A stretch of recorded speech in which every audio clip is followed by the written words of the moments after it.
I can assure you this reading's a lot shorter than the last one. Anyway, this is chapter 31, Legal Age. One thing I discovered on tour in 1981 was that girls in all languages liked taking drugs with me. Even though I had a girlfriend back home, my horror of lonely hotel rooms meant I would go to any lengths to avoid sleeping in them alone. Coke, I was beginning to realise, was an effective insurance policy against that eventuality. I'd been a nerd at school, I wasn't a jock or an intellectual, and had never had a regular girlfriend as a teenager. Now I only had to wink in a girl's direction. In a hotel lobby, backstage or at a record company party, and I have company until the morning.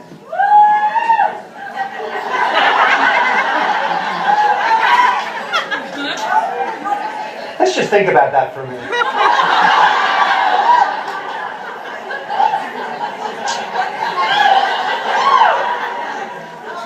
So what's the problem? What's the problem with that?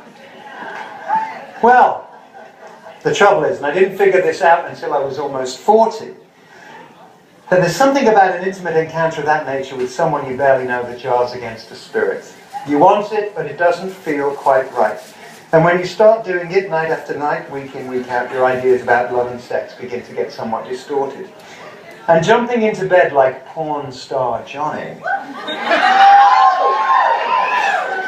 is not as easy as you might imagine, especially with someone whose first name you're not even sure of. You feel awkward, or at least I did. Maybe it was some residue of Catholic guilt. Plain old common decency. Hadn't Mother taught me something about this? The drugs and the alcohol serve to take away all these doubts, plus any inhibitions I or she might have. I didn't want to be lonely, and the drugs ensured I never was. I'm a pin-up on thousands of bedroom walls, but the fear of loneliness is turning me into a cokehead. Of absolute necessity for any touring musician is the itinerary. It usually comes as a gift from the tour manager on the last day of rehearsal. Depending on the length of the tour about to be undertaken, it could cover any length of time between 1 week and 2 months. Page 1 lists the principals, the inner circle and the crew who are going to get the show around the world. All the numbers to call if in trouble are listed there. The management, the agencies, the travel agents, the local promoters. Then follows a page-by-page account of the destinations. October 3rd, Chicago, Band Hotel, Ambassador East, Crew Hotel, Crown Hyatt. The Crew Hotel is always a lesser hotel than the Band Hotel. So, venue, Park West, and so on and so on.